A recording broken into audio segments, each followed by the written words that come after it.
Bonjour à tous, j'espère que vous allez bien. Bienvenue dans cette nouvelle vidéo du dimanche, nouvel épisode. Préparons notre semaine de training ensemble.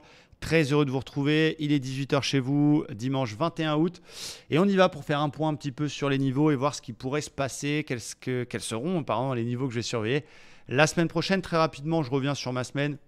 Très content de ma semaine, j'ai fait 7 trades, j'ai 42% de trades gagnants et je fais 3,5. Donc je suis très content, là où mon objectif c'est plutôt 1% par semaine, ce qui est à peu près d'ailleurs mon score depuis le début de l'année.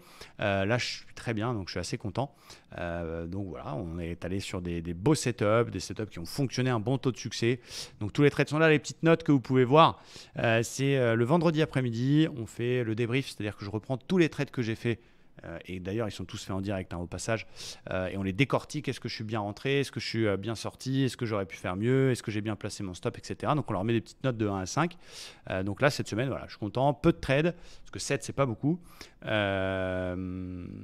à ne pas s'enflammer en effet, parce que ça peut arriver de faire une excellente semaine, de prendre la confiance et la semaine d'après, reperdre ses gains parce que tu crois que tu es au-dessus du marché.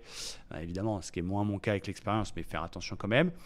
Et puis pour ceux qui demandent, j'ai eu pas mal de questions sur les réseaux sociaux. Vous savez que j'ai pris 300 000 MyForex Fund pour essayer de monter mon capital sous gestion propre firme à 1 million. Et donc là, je suis à la moitié. Il me reste du temps, je suis à 4%. Il faut que j'aille chercher 8%.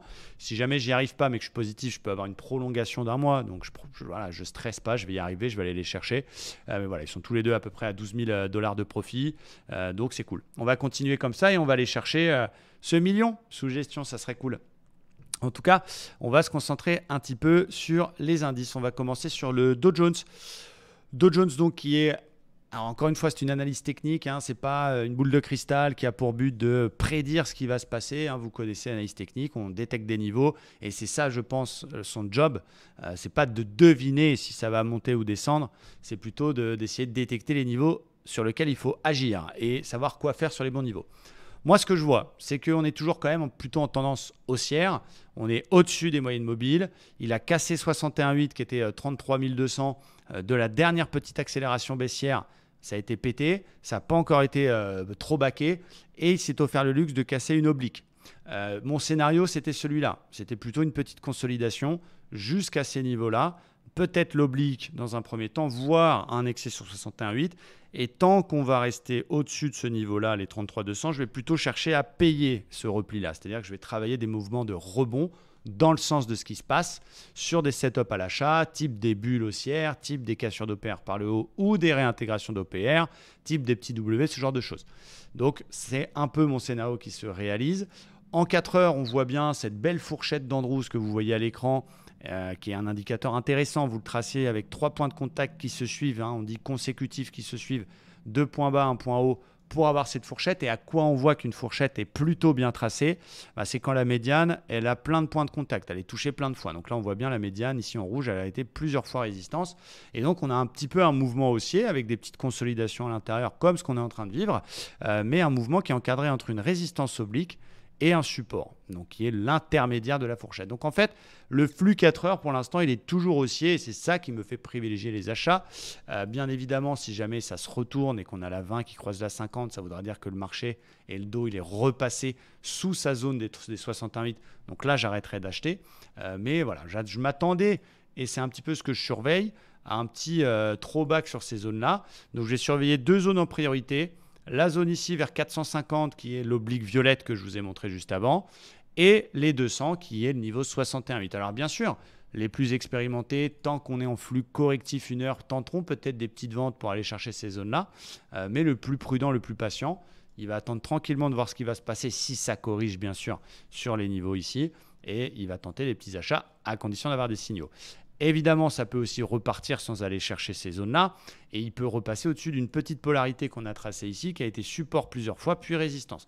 Donc si on arrive sans aller chercher les 2 zones à péter par le haut les 800, là je rachète un petit peu plus agressivement. Je fais des achats sur des cassures d'OPR par le haut, avec comme objectif de nouveau aller chercher la médiane de la fourchette. Du côté du Standard & Poor's, très rapidement, c'est lui le vrai boss, c'est lui qui décide. C'est un peu la même tête, ils sont assez corrélés évidemment. Regardez, on a pratiquement le même graphe, c'est quasiment la même chose. Le 61,8 a été cassé, recassé dans l'autre sens, mais on a une belle zone qui arrive juste sous nos fesses un petit peu en dessous de 4002, on va dire 4170, 4180. Donc tant que 4170 tiennent, je reste acheteur. Si effectivement on passe là-dessous, on pourrait avoir une correction un petit peu plus importante. Et donc là, il faudra plutôt chercher des ventes. Mais en gros, au-dessus de ce niveau-là, je reste acheteur. S'il casse par le bas ce niveau-là, attention, la conso pourrait être un petit peu plus lourde. Et puis là, on va chercher MM50, 4000 points, un chiffre rond, hein, sur lequel on a un niveau. Et puis on verra 3910, etc. Bon, on n'y est pas. En tout cas, voilà. Donc plutôt dans un mouvement quand même global qui reste solide, dans une petite consolidation actuelle, mais qui n'est pas méchante. Regardez la bougie hebdo, c'est un doji. Donc, ça veut dire qu'il y a un mouvement d'indécision. Un doji n'est pas un signal de retournement. Si la bougie est rouge la prochaine, celle de la semaine prochaine, oui, on aura une étoile du soir et là, ce sera beaucoup plus puissant. Mais pour l'instant, moi, je ne constate pas, et c'est notre job de constater d'abord. Hein, ce n'est pas d'essayer de dire « Ah oui, ça va baisser, j'en suis sûr. » Non, ok, récession, ok, hausse des taux. Pour l'instant, on a une micro-consolidation. Ça peut être étonnant, effectivement, quand vous faites un petit peu d'analyse macroéconomique, vous pouvez trouver ça très, très étonnant. Mais à la limite, on s'en fout parce que le marché il a toujours raison, le marché il anticipe. Et le but, c'est pas d'être plus fort que lui. Le but, c'est d'essayer de le comprendre, d'essayer de le lire et d'essayer de piquer des miettes dans ce qui se passe. Concernant le DAX, qui est l'indice allemand, qu'on travaille un peu moins désormais, c'est vrai que je me concentre beaucoup plus sur les indices américains. Écoutez, on est toujours dans ce mouvement de rebond, même si la conso elle est un tout petit peu plus marquée. On est venu se réappuyer sur la moyenne mobile 50 pour l'instant qui est là. C'est un petit peu plus chiant au niveau du DAX, moins facile à lire. Il fait que copier ce qui se passe aux US. Alors attention, quand même, j'ai vu ça. Attention, on a quand même un espèce de drapeau du côté du DAX avec un 61,8. Si je prends vraiment toute la phase de rebond technique depuis la polarité des 13 350 qui ont été cassés. Donc ça me plaît moins du côté de l'indice allemand qui, si on reporte la hauteur de ce drapeau, nous donne comme par hasard cette zone-là.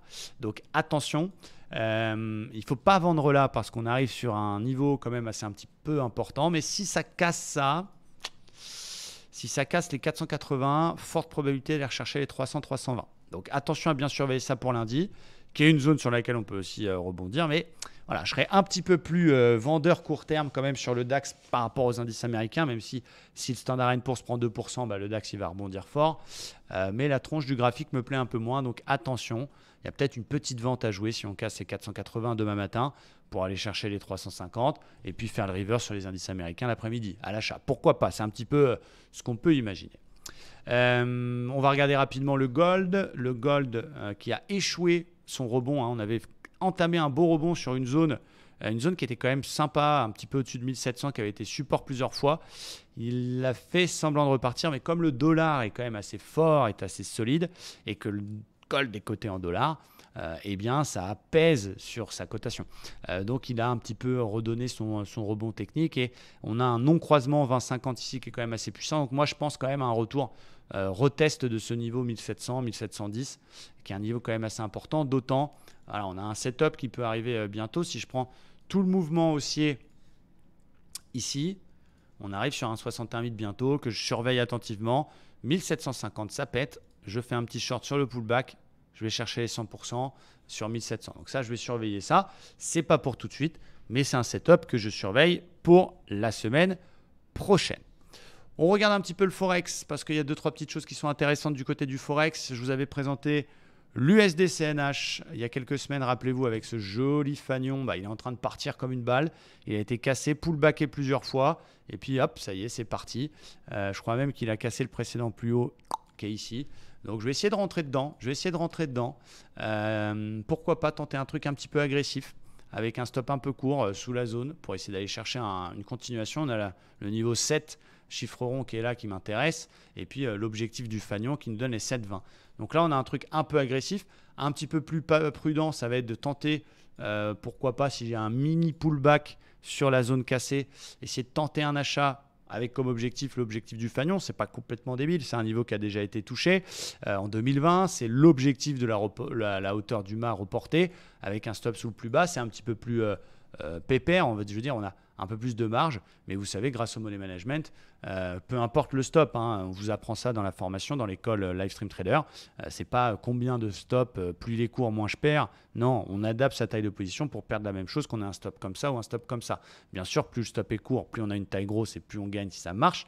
Mais voilà, là par exemple, mon scénario, vous voyez, j'ai un outil génial que vous retrouverez également sur TradingView, je vais vous montrer, qui permet de calculer le RR. Là, j'ai un RR de 1 pour 3. Donc ça veut dire je gagne 3 fois mon risque. Donc j'ai besoin que de 25% de taux de succès de mes trades pour être rentable. C'est comme ça. Donc si je gagne une fois sur deux 50%, je gagne des sous. C'est les mathématiques. Donc ça, c'est pas mal. USDCNH, j'aime bien. On avait GBP-AUD, mais c'est un peu merguez là, dans ce range, j'aime moins. Il y avait l'USDCHF, on vous avait présenté une vague de Wolf assez intéressante avec une cassure. 61,8 à jouer, mais c'est déjà parti un petit peu sans nous. CAD-JPY, très intéressant aussi pour lundi.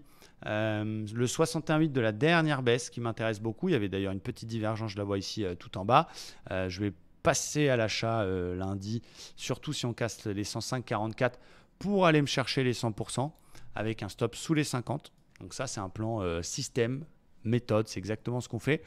L'euro-dollar qui est quand même dégueulasse, hein, très baissier. On avait pété un fanion, une espèce de drap, pardon, un biseau, je vais y arriver, un biseau ascendant par le bas, c'était sur la bougie de lundi 15 août. Donc très baissier sur l'euro-dollar. On a les 1 qui arrivent, mais le report de la hauteur précédant l'entrée dans le biseau nous donne 0,96 comme objectif. Hein, vous voyez, quand on a un biseau comme ça, moi je prends la hauteur précédente, je la reporte au niveau de la cassure et ça nous donne à peu près 0,96 en niveau. Donc on y croit, on n'y croit pas, tout est possible. D'autant qu'on a pété le 61,8 et que la théorie nous dit c'est 100% hein, l'objectif. Donc voilà, pourquoi pas déjà essayer d'aller travailler une vente, soit en profitant d'un petit retest de la moyenne mobile 20-1 heure, soit essayer d'y aller comme ça. Il faut que le risk-reward en vaille la peine, mais moi je le vois au moins aller chercher au moins cette zone 0,9950, voire pourquoi pas, si ça pète cette zone-là, c'est l'objectif du drapeau. Donc très très baissier sur l'euro-dollar. GBP, JPY, alors là c'est intéressant. Là je voulais vous montrer ça pour vous montrer comment c'est intéressant de ne pas avoir de biais. Là on a deux cas de configuration. On a une configuration haussière qui est ce biseau descendant. Je fais un rebond technique, je fais une petite consolidation de la moitié et si ça pète le biseau plus le plus haut en confirmation, je passerai acheteur pour aller chercher le haut du biseau plus long terme hebdo que vous pourrez voir ici. Et j'ai un plan vendeur qui est, j'échoue mon rebond, je finis par casser le 61,8 de la dernière vague de hausse. Et là, je passe vendeur sous 161,40 pour aller me chercher les 100% et le bas du biseau daily. Donc ça, c'est important quand vous faites des analyses de ne pas avoir de biais, de chercher absolument tout le temps des achats ou tout le temps des ventes. Surtout sur le Forex. Sur les indices, c'est un petit peu différent, mais sur le Forex, d'essayer de voir, de trader ce que vous voyez. D'ailleurs, pour vous montrer TradingView, on a, et c'est un abonné qui l'a vu, bravo à lui, elle marche pas, ça c'est un autre débat, mais on a quand même une très belle épaule tête-épaule qui est inversée avec une belle ligne de coup baissière qui est quand même assez sympa. Épaule, tête, épaule. Vous connaissez la musique, quand on a une épaule tête-épaule inversée, eh bien on prend la hauteur de la tête. On essaie de faire à peu près un angle droit sur la ligne de coup. On reporte. Ça nous donne un objectif vers 1,6556. Et sur TradingView, je vous ferai une vidéo sur TradingView. La prochaine grosse vidéo que je vous ferai, c'est TradingView, comment je m'en sers, quelles sont les possibilités de la plateforme, qui est pour moi quand on débute et on ne veut pas forcément payer pro all-time des centaines d'euros par mois, qui est quand même génial. Et donc là, vous voyez, je vous conseille d'attendre le pullback quand on travaille des lignes des épaules tête-épaule, mais imaginez, cas d'école, on vient pullbacker très proprement et on rentre à l'achat sur 1,62, admettons. Eh bien, grâce à TradingView, vous allez pouvoir très facilement savoir votre risk-reward. Vous mettez le niveau de votre stop sous l'épaule, le niveau de l'objectif qui est le report de la hauteur de la tête, et je le vois ici. J'ai, alors je ne sais pas si vous voyez bien, 3,23. C'est-à-dire que j'ai 3,23 fois ma perte acceptée. Donc risk-reward, c'est le plus important en trading. Ce n'est pas combien je gagne de trade, même si ça a quand même un rapport. Ce n'est pas le nombre de points, on s'en branle. Quand je vois les groupes Telegram qui mettent c'est passé, c'est pas passé, ça n'a aucun sens. Parce que tu peux gagner 9 trades sur 10, mais que le 10e, il te fasse perdre tous tes gains. Ça n'a pas de sens. Ce qui compte, c'est que chacun de vos trades soit fait de façon à avoir un beau plan avec un beau risk-reward. Au moins de 1,5 minimum, 2 c'est mieux, 3 c'est encore plus beau, pour que votre espérance de gain à condition d'apprendre à tenir les trades, soit plus importante que ce que vous perdez à chaque fois. Et en calculant bien votre taille de position, vous n'avez pas la pression de devoir tout gagner. Vous acceptez plus facilement quand ça ne marche pas, puisque vous savez qu'un trade rattrape 3 stops. Donc c'est ça. Donc ça veut dire que, admettons, on n'est pas supra bon. Et vous voyez, moi cette semaine, j'ai eu que 40% de trades gagnants, mais j'ai fait plus 3,5 de mon capital. Donc la puissance, je pense, toute la puissance réside dans le risk-reward. Et après, il faut être capable de les voir, il faut être capable de les tenir, il faut être capable de se contrôler, pas tilter quand ça ne marche pas 2 fois de suite, etc. Donc, c'est assez long, en effet. Il faut acquérir cette expérience. C'est pour ça que les packs et votre accès à l'école de trading livestreamtraders.com, quand vous nous rejoignez, c'est à vie. Ce n'est pas 6 mois, ce n'est pas 1 an, c'est à vie parce que chacun a un temps différent disponible pour le trading. Chacun a aussi une personnalité, des capacités différentes. Certains sont plus intelligents, moins intelligents, plus jeunes, plus vifs, plus vieux. Voilà, on ne va pas décortiquer l'humanité, mais vous êtes à vie, vous avez votre temps vraiment pour vous former avec nous. En tout cas, voilà, je voulais vous montrer ça parce que c'est beau, c'est un abonné qui l'a vu et elle est pas mal et je vais me la travailler parce que même si elle ne marche pas, je sais que je vais gagner 3,5 fois pratiquement ma perte. Donc ça vaut le coup mathématiquement, vous voyez ce que je veux dire. Donc voilà côté Forex. Côté action, je termine avec ça, cette vidéo ce dimanche. Vidéo un petit peu plus courte que d'habitude. J'espère que vous aimez ce format. Je suis un peu à l'écart. J'ai pas beaucoup d'actions. J'avais Air France. J'ai fait un super coup sur Air France que j'ai vendu cette semaine. J'ai acheté la divergence tout en bas. Je l'ai acheté à 1,15 et je l'ai revendu à la formation validation de la divergence haussière dans l'autre sens. Je l'ai revendu à 1,50. Donc j'ai fait un super coup puisque j'ai pris toute la hausse. Donc je suis plus dedans parce que on valide une divergence baissière. Donc c'est bien de travailler divergence haussière, mais quand tu as une divergence baissière, il faut sortir, évidemment. Et j'ai pas beaucoup d'actions. Par contre, j'en surveille quelques-unes. Et attention, on a quand même, et ça c'est un signal que j'aime pas trop, on a quand même beaucoup de divergences baissières sur les indices américains. Si je prends toutes les divergences baissières que j'ai, j'en ai exactement 19 quand même. Donc c'est quand même pas mal. Beaucoup de divergences baissières et j'en avais repéré une qui était sympa sur Boeing, qui était très sympa, que je peux encore peut-être travailler lundi. Petite zone de polarité, rebond technique, divergence baissière validée. Je vais aller me chercher les 50% de Fibo avec un stop au-dessus du plus haut. Donc là, vous voyez, tout de suite, mon outil de risk-reward, et ça, vous allez pouvoir le faire sur TradingView. Je vais même vous le faire sur TradingView. Admettons, vous suivez une opportunité de quelqu'un, moi, un autre gars, ou vous-même, vous avez vu un signal. On a notre divergence sur Boeing qui est là. Ok, génial. Je sais que quand je vais prendre une divergence, je vais aller chercher l'objectif des 50% de Fibo de la vague précédente pour avoir un repère à peu près de ma target. Je rentre en short, admettons, elle ouvre exactement au prix actuel. Je mets mon stop, on connaît la musique, les divergences, il ne faut pas que ça fasse un nouveau plus haut. Je mets mon stop un petit peu au-dessus. Je règle mon TP sur le 50%. Là, vous voyez, j'ai un ratio d'1,6. Donc là, c'est un petit peu moins intéressant. Alors, ça reste positif, mais moi, sur du contre-tendance comme ça, je vais me positionner que si j'ai un ratio de 2. Ça veut dire qu'il faut que je gagne 2 fois ma perte. Et pas, je vais chercher plus loin exprès pour avoir 2. Non, je fais mon plan comme la méthode et je valide ou pas mon risk-reward. Donc là, Boeing m'intéresse, mais attention, le risk-reward n'est pas terrible. Donc je vais attendre un petit rebond. Je vais attendre de voir ce qui peut se passer. Et donc, c'est notre travail lundi, c'est de décortiquer un petit peu. On va faire ça avec les abonnés demain. On va regarder un petit peu toutes ces divergences baissières sur les indices américains, sur Standard & Poor's. Et on va essayer de décortiquer, essayer de trouver certaines qui offrent un bon ratio, qui ont une belle tronche, qui sont éventuellement dans des zones de résistance pour avoir un petit peu plus de probabilité de succès. Et ça, je les trouve avec Trade Decoder de Waldata qui me permet d'aller plus vite et de les scanner et les détecter automatiquement. Regardez, si je vais sur les actions françaises, donc je prends le SRD. Regardez, il va me chercher toutes les divergences. Il est là, l'outil, voilà. Il va me chercher toutes les divergences. Tac, ça y est, en 10 secondes, il m'a trouvé toutes les divergences qu'il y a. Alors après, je dois un peu filtrer à la main. Mais hop, Christian Dior. On va la regarder en même temps. Christian Dior, super, CDI. Christian Dior, bam. Donc en effet, je vois bien une divergence qui n'est pas encore validée parce qu'on n'a pas encore cassé le fameux bruit, mais que je vais surveiller. Très très belle div, on la trouve en direct ensemble ce dimanche. Je prends 50% en objectif de la vague précédente. Admettons, elle se valide demain et on clôture un petit peu plus bas. Je mets mon stop, je mets mon TP, bam, j'ai un ratio de 3,20. Donc rien à voir à la divergence précédente, même si les deux sont assez semblables. Vous voyez là, j'ai 3,2 de ratio. Donc si ça passe, je gagne 3,2 fois ce que j'acceptais de perdre. Et si je prends 1% de mon capital sur ce genre de setup, soit je perds 1%, soit je gagne 3,2%. Et donc, si je reste à 1% de perte sur chacune de mes opportunités, là, ça me paye plus de 3 stops. Donc, ça veut dire que même en gagnant une fois sur 3, ce genre de setup, vous gagnez des sous à la fin de l'année. Donc, on comprend un petit peu mieux l'aspect mathématique, probabilité de nos stratégies. Moi, je ne suis pas le plus fort techniquement. Il y a des gens certainement qui ont d'autres méthodes, avec des carnets d'ordre, avec des machins, des trucs, ils ont tout le temps raison. Bravo à eux. Mais je pense, et je me considère encore comme un trader particulier, bien sûr, que notre seule chance de finir positif à la fin de l'année, c'est en ayant des gains qui sont toujours supérieurs à nos pertes.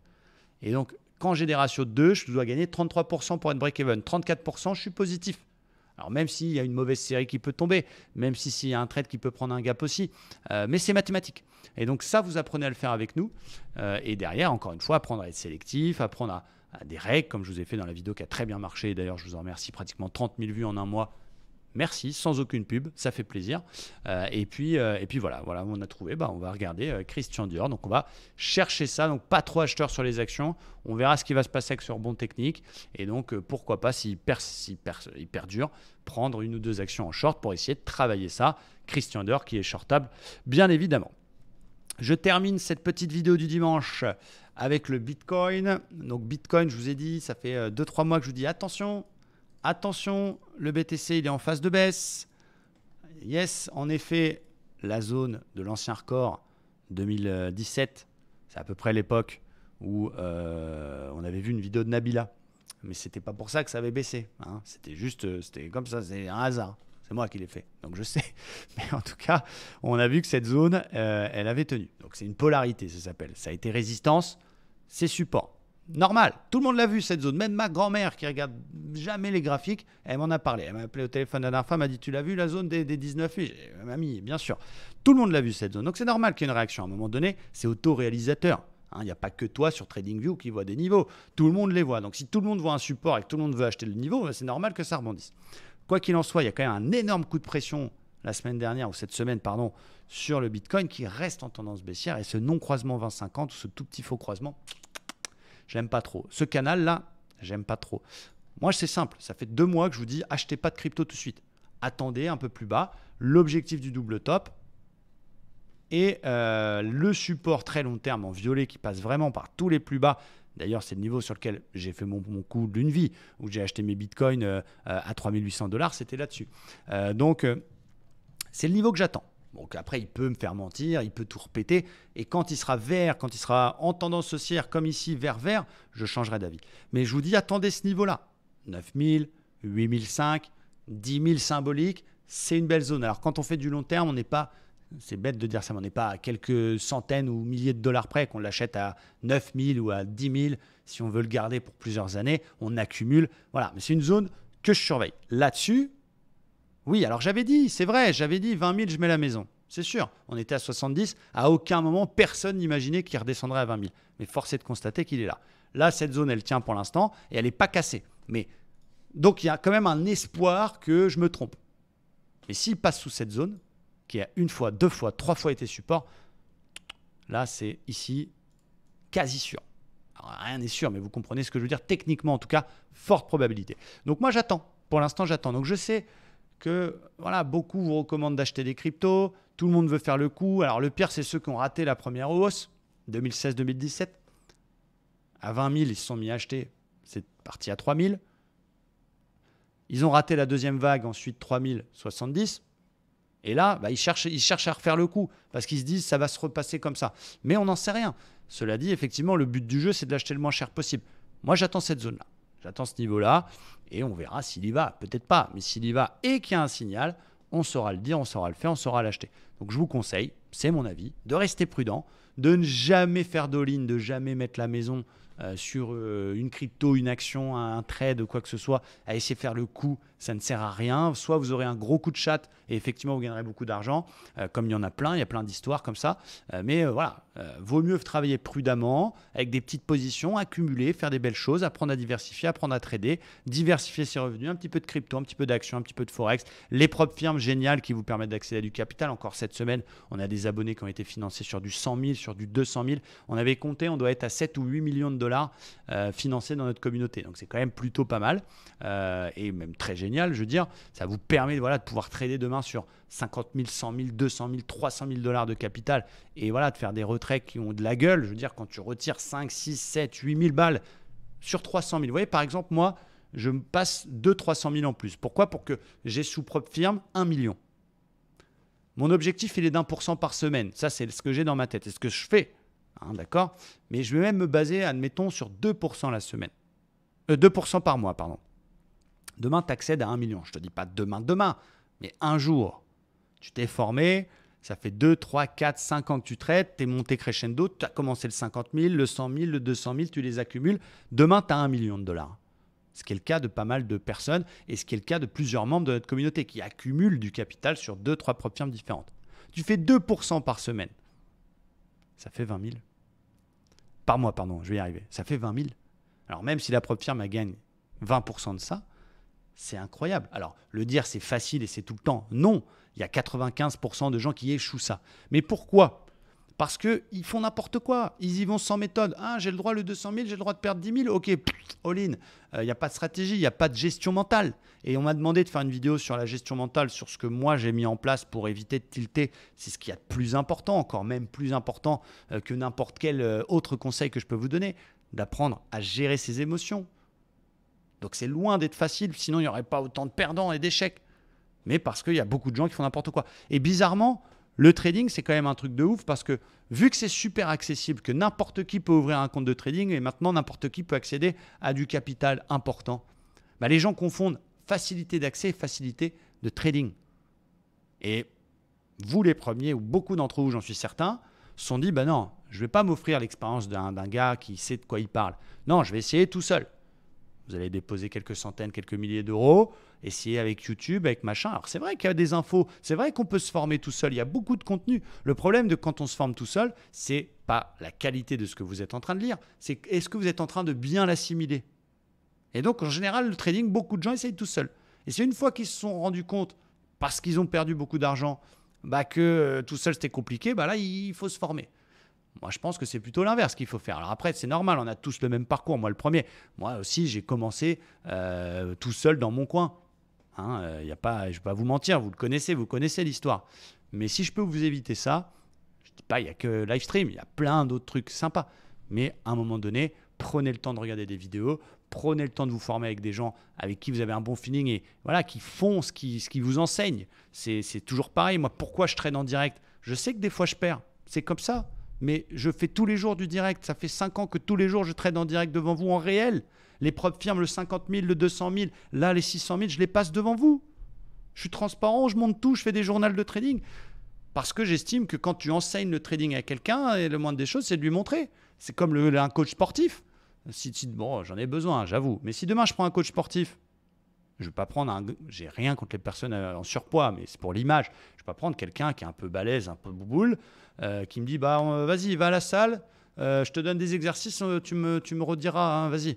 Non, je vais prendre un mec galbé, une masse qui fait devant moi. C'est pareil. Donc, bref, tout ça pour vous dire que il y a un monde, un écart incroyable entre ce que vous pensez possible en trading et ce qui est réellement possible, dans le bien comme dans le mal. Il faut se former, il faut prendre son temps, il faut apprendre à se connaître, il faut apprendre à gérer ses émotions et pour ça, il n'y a pas de secret, il faut être encadré. En tout cas, vous avez tout ce qu'il faut dans la description de la vidéo, que ce soit une partie offerte avec commencer le trading pour se mettre dedans tranquillement sans trop que ça vous coûte d'argent et une partie plus, on va dire, professionnelle, plus complète, plus riche avec Livestream Trader. J'espère qu'il vous plaira et on vous attend dans la communauté. Voilà pour cette vidéo du dimanche. Je suis parti là, dans une discussion, donc ça a fait une vidéo un peu longue, 28 minutes. Bon, désolé, j'espère que c'était quand même cool pour vous. Et puis, merci à tous. Je retrouve tous les étudiants Livestream Trader demain matin pour le Morning Live et tous ceux de commencer le trading parce que vous avez aussi le live du lundi matin, vous aussi. Et puis, je vous souhaite un très bon dimanche soir. Voilà, vous voyez la coupe. Je suis très content de ma coupe. Au passage, je me regarde dans le retour. Ça me plaît bien tout ça. Mettez un petit commentaire là-dessus aussi. Merci à tous, très bonne fin de journée et à demain. Ciao.